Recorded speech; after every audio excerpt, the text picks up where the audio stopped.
Well, good morning and welcome once again to the Mission Viejo Church of Christ. Today is an exciting day for a lot of different reasons. First of all, we get to honor and celebrate our mothers, and I would be remiss if I didn't say Happy Mother's Day to my mother who is watching online. I love you, Mom. I'll see you soon. And we are just really excited to be wrapping up this series that we've been talking about resurrection and resurrecting hope. And we've been talking about the story of kind of the end of Jesus' life, but we know as Christians that the end of Jesus' life was really just the beginning. It's really where our story begins, even though Christ's life here on earth was coming to an end. And I hope this series has been impactful for you because I feel like hope is something that we should never get tired of talking about. Because we as Christians have this amazing hope that lies only in our Lord and Savior. And really, at the end of the day, that's what sets us apart from the rest of the world, is that hope that we have, that this world is not the end, but just like it was for Jesus, it's only the beginning. And that's what I want to talk about this morning, is we're going to look at this idea of how at the end of Jesus' life, one of the very last things that he did was he prayed for unity among the believers. So this is what we've been talking about throughout our series, that life's greatest challenges can only be faced when we have the hope of Jesus' power and presence living within us through our faith in him. And we've talked a lot about God's timing, and we've talked a lot about how God understands the big picture. And last week we talked about how Jesus walks alongside us through our most difficult trials and our most difficult times in our life. And what I want to look at today is kind of what happened right at the end of Jesus' life. Because one of the very last things that he did, and unfortunately this kind of gets lost in the shuffle sometimes, is he said a very powerful prayer. And it's one of the last things that's recorded that Jesus said before he knew what was about to happen. He knew he was about to go to the cross. So we have to put ourselves in the mind of Christ. He knows that this life here on earth, this ministry here on earth is coming to a close. And there's something profound that happens as we near the end. And maybe you've been around a friend or a family member towards the end, but they start to think about what are the things that are really most important. What are the things that were the most important things? In your last days, what will you wish for? What will you wish for? When you finally come to that realization, that understanding that, hey, this is it, what are the things that you're going to wish that you had done differently? Lizzie's grandfather is coming into his last season of his life. He's 87 years old, and his cancer has come back, and it has begun to just spread throughout his body. And you know, we're trying to kind of come to terms and come to grips with the fact that these are kind of our last moments, probably with Grandpa. And Lizzie's dad, Paul, who many of you know, asked him, well, what are the regrets that you have? What are the things that you wish you could have done differently? And Lizzie's grandfather lived an amazing life. He had a beautiful home. He had a wonderful family. He traveled the world. He spent a lot of time in Hawaii. He did a lot of the things that a lot of people aspire to do. He owned companies. He just did a lot of really cool things in his life. And when Paul asked him, he says, Dad, what would you have done different? Dad, what do you wish you had done? Do you wish you'd made more money or had more cars or had more houses? And the thing that he said is, I wish I'd have spent more time with the people who are important to me. I wish that I'd spent more time with the people who are important to me. Jesus kind of does this very same thing as we see Jesus getting to the end of his life. He's got kind of one last chance to make an impact. He's kind of got one last chance to pray, not only for his followers, but for his future followers. So what does that mean for you and I? Well, what that means for you and I is, as Christ followers, this prayer that was said over 2,000 years ago was for you and for me. See, sometimes we get lost in these Bible stories, right? And we're kind of putting ourselves in this time and place, and Jesus is meeting with his apostles and his disciples and his followers kind of towards the end. And of course, he knows what's going to happen.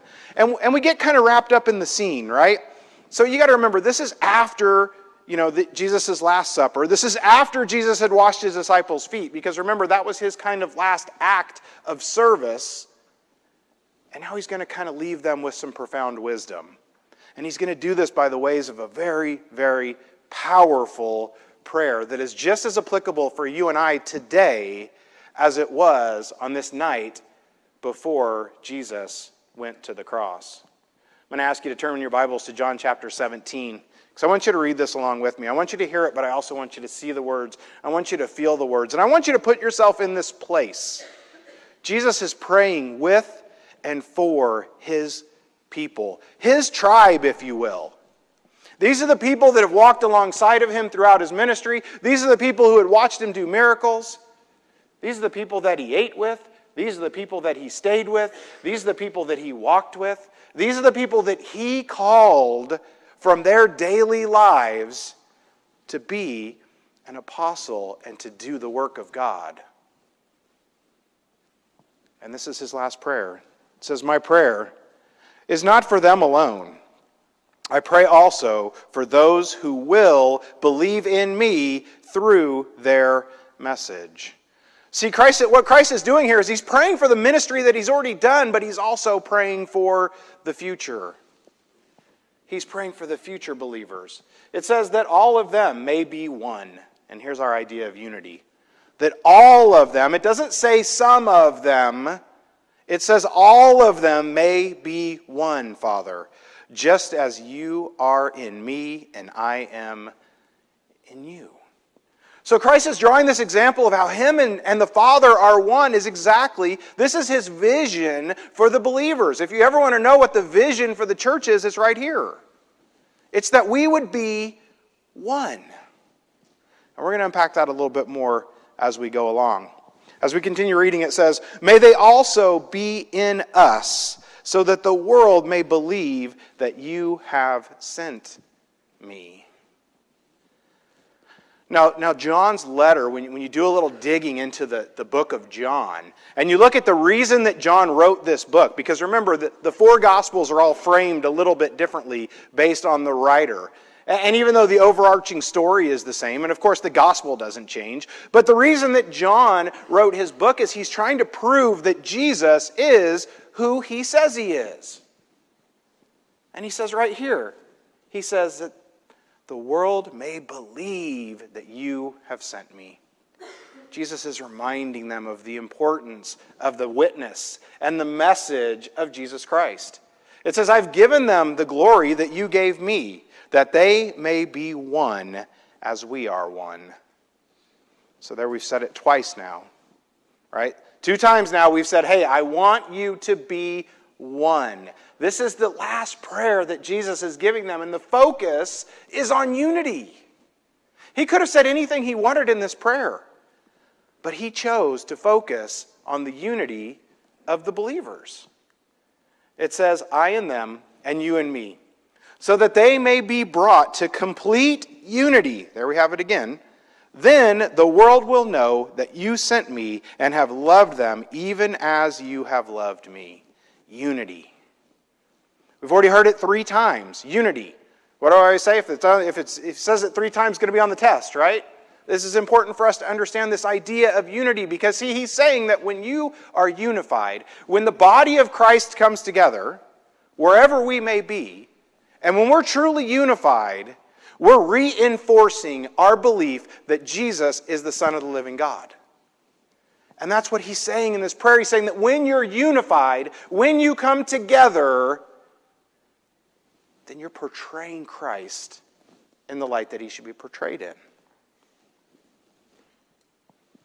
It says, "Father, I want those you have given me to be with me where I am, and to see my glory, and the glory that you've given me because you loved me before the creation of the world." See, Jesus is saying, I want them to be where I am. And Jesus knows where he's going. He knows the end of this story. He knows what's about to happen to him, and he knows that he's about to go to the Father. And he's reminding them, I want you to be where I am. And this is what he's praying to God, is that he wants these followers, these believers, these people that he loves to be with him. What a powerful reminder of what Jesus has in mind for us. What Jesus has in store for us. He loves us. He loves us and he wants to be with us. Just like he wanted to be with his apostles. God has wanted to be with us since the very beginning. All the way back in the book of Genesis, he walked with them. He talked with them. In the garden. That's the relationship that he wanted to have with us. But we messed it up and separated ourselves from God. But that was never his intention. And Jesus is reiterating that he wants his followers, he wants the people that love him, he wants you and me to be with him. And that's what his last prayer is all about. He says, Righteous Father, it says, though the world does not know you, again, he's talking about the world in general, it says, I know you, and they know that you have sent me. It says, I've made you known to them, and will continue to make you known in order that the love you have for me may be in them, and that I myself may be in them. See, Jesus is continually giving the glory back to God. He's continually giving the glory back to God, and just humbly praying for this idea of unity and this idea of togetherness. See, the point is that the love of God unites us all. The love of God unites us all. You and I are very different people. We all have our differences. But the one thing that we have in common is the most important thing, and that's that we love and want to follow Jesus Christ. That's what it's all about. That's what it's all about at the end of the day. It's not about our differences. It's not about what divides us. It's not about what separates us. It's about the one thing that every person in this room has in common. And that's what brings us together instead of pulls us apart. See, this idea of unity is different than uniformity. See, Jesus didn't make us all the same. He made us all very different. He gifted us differently. He makes us look different. He gives us a different heart, a different mind. It doesn't mean that we all have to be exactly the same, because we're not. We're very different. We like different things. We have different experiences. I mean, some of you don't even like the Dallas Cowboys. I don't understand it. But the point is, when we're talking about unity, and we're talking about coming together, we're not saying that we have to agree on every little thing, because that's never going to happen. There's, I don't know the count, there's roughly 130 people in this auditorium right now. We don't all like the same things. We don't like the same pizza. We don't like the same ice cream, although I think we can probably all agree on ice cream. But my point is this. We're not called to be exactly the same. God could have made us that way. God could have made us that way, right? He could have just programmed us that one-track mind, we're all exactly the same, but how boring would that be? And that also took away the whole aspect of relationship with God. He wants us to be united, and he wants us to follow him because we want to, not because we have to.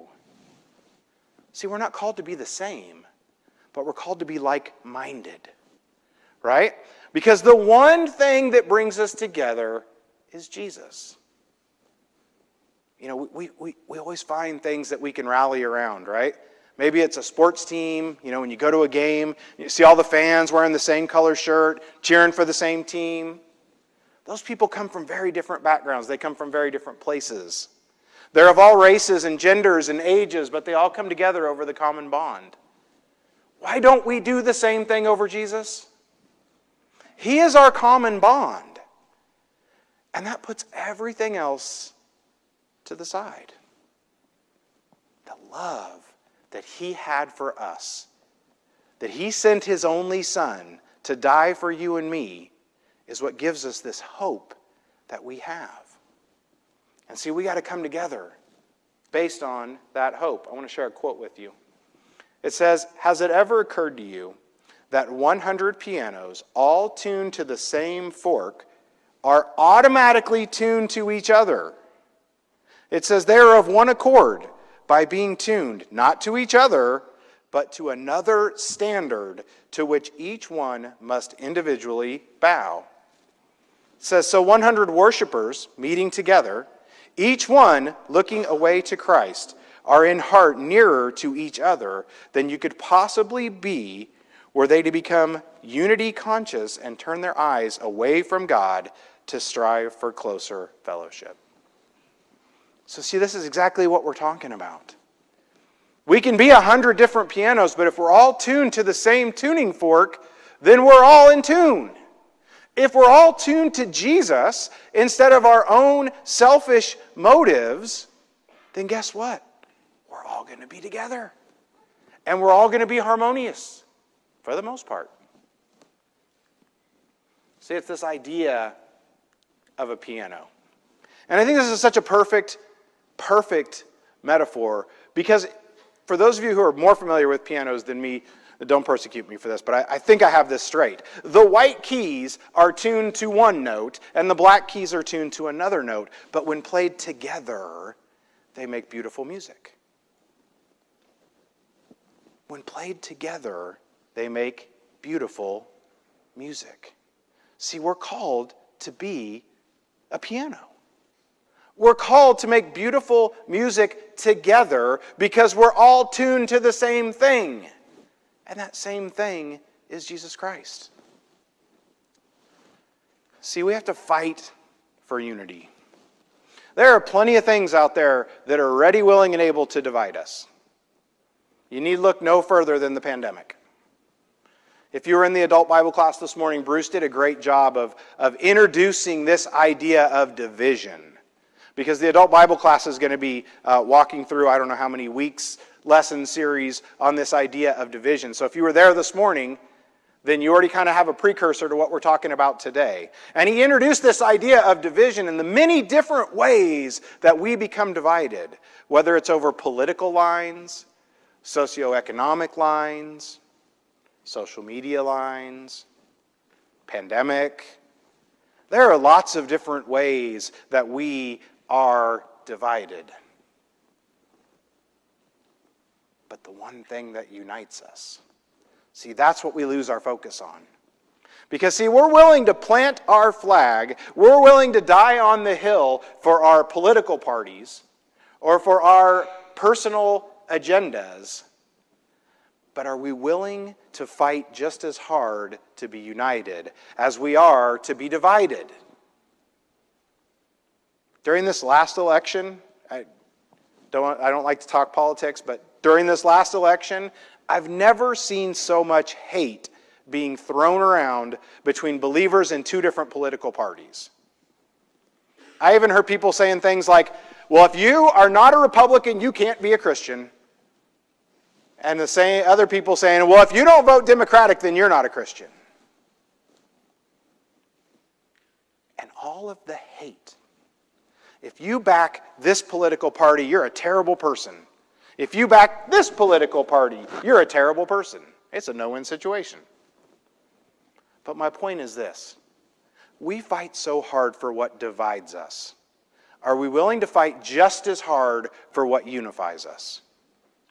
Somebody asked me a question the other day, and it's not an easy question to answer. But as you know, there's a lot of things going on in our world that go very counter to what the Bible teaches. And there's a lot of groups out there that are promoting agendas. And somebody asked me the question and said, hey, why are these other groups that are going against what the Bible teaches, why are they winning in society? Why are they able to teach that there's 12 different genders? That goes against what God teaches us. And I'll tell you, the reason is because they're willing to fight for their agenda. They're willing to show up in force, and they're willing to protest, and they're willing to walk out of their jobs to promote their agenda. Are we willing to do the same thing? Are we rallying together based on the things that unite us to fight those fights? Or are we too busy arguing? Let's just be honest. We argue about a lot of things as Christians. And I'm not talking about salvation issues, because we should be arguing about salvation issues. But we argue about lots of different things, right? We don't like the color of the carpet in the auditorium. We don't like the song list. You don't like my haircut. That's okay. Yes, I actually had somebody tell me that. But my point is this. Are we a family that comes together in love and is united? Or are we too busy being divided by little things? Because who's behind all that division?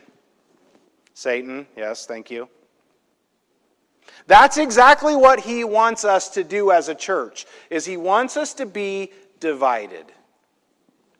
He wants to draw a big line right down the middle and have this side be on one side and this side be on the other, because that's exactly what he wants. Because if we're too busy fighting amongst ourselves, right, over things like the color of the carpet or the color of the walls or my haircut, then what are we not doing? We're not doing the work that Jesus would have us to do because we're too busy fighting about all this silly stuff. And again, I'm not saying we have to agree on everything, because we're never going to do that. We're humans. We have free will. We're not always going to agree on things. But at the end of the day, we need to be like the big brother, right?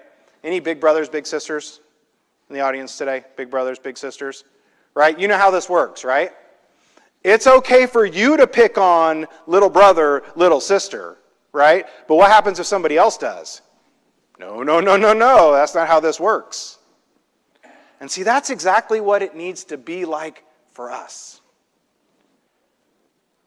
Nobody gets to pick on our brothers and our sisters in Christ, because we should be standing up for one another based on the thing that unifies us, not based on the things that tear us apart. Let's switch gears and jump into Ephesians. It's Ephesians chapter 4. And let's see what Paul has to say on the matter, because Paul knows a little something about fighting adversity. Paul knows a little something about division. Paul knows a little something about what it takes to follow Jesus no matter what. Ephesians chapter 4 verse 1 says, "As a prisoner for the Lord, then I urge you to live a life worthy of the calling that you have received." It says, "Be completely humble and gentle. Be patient, bearing with one another in love." See, Paul's talking about how we as a church family who love each other, and yes, we should love each other, how should we be acting towards one another so that we can achieve this idea of unity? Because we can sit here and talk about unity all we want, and you're all going to say, yeah, we should definitely be unified. But if we don't talk about how we get there, then it doesn't do us any good. It says, be completely humble and gentle. Humble, gentle, patient, and bearing with one another in love. You know, today's Mother's Day, right? And I think this is an important verse because I think this describes a lot of our mothers. We have mothers that are humble and gentle and patient. And Lord knows they bear with us, right? Because we do some silly things, right? We don't call them as much as we should. We forget to send the flowers on Mother's Day. We don't always make the time for our mothers like we should. But that's how we need to treat one another. Humility, just like Christ was humble. And gentleness, patience. And goodness knows we got to bear with one another. Verse 3 says, "Make every effort to keep the unity of the Spirit through the bond of peace." See, the Spirit will work within us if we'll just be open to it. He'll work within us to unify us. Verse 4 says there's one body, one Spirit, just as you were called to one hope when you were called. One Lord, one faith, one baptism. Unity in a nutshell. One Lord, one faith, one baptism. We're all on the same team. Newsflash. We're all on the same team. We're all working together. We're all working for the same goal, right? And that's to tell people about Jesus, to spread the good news of Jesus. One faith, one baptism, one Lord. one God and Father of all, who is over all and through all and in all. Kind of wraps it up, doesn't it? See, we're unified by our love for God. And He is of all, over all, through all, and in all. See, we got to get out of this us versus them mentality. It's always an us versus them mentality. And we saw this in a big way during the pandemic, right? You had your maskers and your non-maskers, right? And man, I saw some of the ugliest fights I've ever seen over whether or not someone wanted to wear a mask. And I'm not saying you should or you shouldn't. That's not my point. But my point is this: to see brothers and sisters in Christ arguing and being divided over something is what kills me. And we talked last week about the emotions of Jesus and how Jesus wept when his friend was dying. Or in this case, his friend had already passed. How do you think Jesus feels when he sees you and I arguing about silly stuff? I've seen people leave churches over the silliest of things. Churches. Walk away from the church over a silly argument. And again, I'm not talking about salvation issues. We should be talking about that. And we should be debating that. And we should be arguing about that. But I'm talking about the things that don't really matter at the end of the day. The things that don't really matter. It's not us versus them. We're all on the same team. See, we can do more together than we could ever do apart. Think about Jesus and think about the life of Jesus. When Jesus came to earth, what did he do when he started his ministry? He assembled a team. Why did he do that? This is Jesus. He could have done whatever he wanted. You're telling me Jesus couldn't have accomplished the goals of God on his own? Probably could have. He was a pretty amazing dude, right? But he didn't do it alone. See, he assembled a team together. He assembled a team together. Because we can do much more together than we can ever do apart. And see, that's one of the most important reasons that we meet together. We need to be together. We were designed to be together. The early church spent 24/7 together, and I'm not recommending we do that. You talk about some division. But what I'm saying is, his design for the church was that they did everything together. They shared meals together. They lived together. They pooled their resources, right? They brought their crops together. They brought their money together for the good of the whole. They put aside the things that divided them and joined together over the things that united them. Because, see, we can sit here and talk all we want. And we can quote scriptures, and we can talk about how we're this great, powerful, amazing Christian. But if our actions don't back that up, then what are we really doing? What are we doing? If our actions don't speak louder than our words, if someone can't tell based on your actions that you're a Christian, then we may be doing something wrong. We may have missed the boat. Because we can talk all we want about unity, and we can talk all we want about how we're Christ followers, but our actions have to back that up. And when we put our differences aside, and when we let things go, and when we don't make a point or make an argument over everything, then we can truly be together as a Christian family. And I love this family. I do. I love each and every one of you. We may not always see eye to eye on things. We may not always agree on things. But I love each and every one of you. I give you this shirt off my back. But is that how we view our church family? I hope that it is. And I hope that you feel that when you walk in these doors. I hope that you can't wait to get here on Sunday mornings so that we can all be together. I hope that that's the case. You know, when I was a kid, you know, the old Church of Christ saying, right? When the doors are open, we went to church Sunday morning, and we went to church Sunday night, and we went to church Wednesday night. And we couldn't wait to be together. Because together we can accomplish so much more than we can ever accomplish apart. I want to share one last scripture with you. Ephesians chapter 4, verse 16. It says, "From him the whole body, joined and held together by every supporting ligament, grows and builds itself up in love as each part does its work."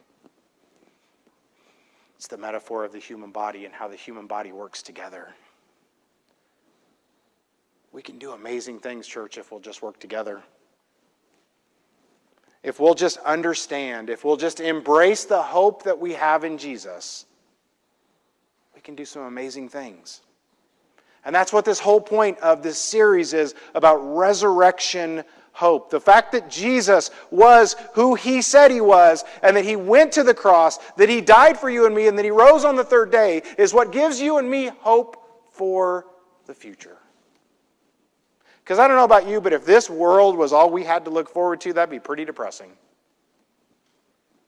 All the trials and all the turmoils and all the stresses and all the broken relationships. What if that was it? What if that was it? Be a pretty sad day, wouldn't it?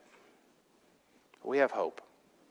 We have hope that one day we're going to go to this amazing place, this almost indescribable place called heaven. And there'll be no more tears, and there'll be no more sorrows, and there'll be no more heartaches, and there'll be no more broken relationships. But it'll be an eternity in the most amazing place that you can even imagine. I don't know what heaven's going to look like. I really don't. I don't know if the streets are really going to be gold. I don't know if I'm really going to get a mansion. It doesn't matter. Because guess what? We're not going to care when we get there. But it's going to be an amazing place where you and I have nothing to do but worship God for eternity. And I don't know about you, but that sounds pretty good to me. I want you to feel when you leave here today that you can truly love others because of the life, the death, and the resurrection of Jesus. Love each other. Love each other. Show each other that you love each other through your actions.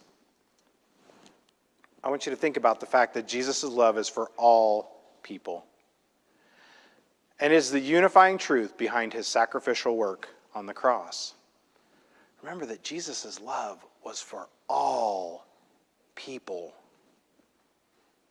You and me and the person sitting next to you and your annoying neighbor that plays really loud music till 2 o'clock in the morning. It's for them too. Because see, we tend to write people off, right? We tend to put people in a box and say, well, that person just not a good person. Well, that person didn't do this. Well, that person doesn't deserve my forgiveness. But they do. Because we have to see them the way that God sees them. I want you to consider the people in your life that maybe you've written off because of division. And I want you to pray for them. And invite Jesus to place the love of them in your heart. It's not easy. It's not this life is not easy. Relationships are not easy. And sometimes we walk away from relationships over division. And I want you to pray this morning that you'll let those things go and that you'll remember that Jesus unites us. Focus on what unites us, not divides us, and experience that hope that comes only from the good news of Jesus Christ. Maybe you've never had a chance to be baptized. You've never had a chance to realize the hope of Jesus. You have an opportunity to do that in just a moment. I'm going to ask Brandon to come up and lead us in a song, and I'm going to ask our elders to come forward. And maybe you just have lost hope. And maybe you're looking for that here this morning. If we can talk with you, if we can pray with you, if you don't want to come down front, that's okay. Meet us in the back after services. We'd love to talk with you. We'd love to pray with you. We'd love to help you in any way that we can as we stand together and as we sing. Come to me, all ye who are weary, and I will give you rest. Come to me, all ye who are weary, and I will give you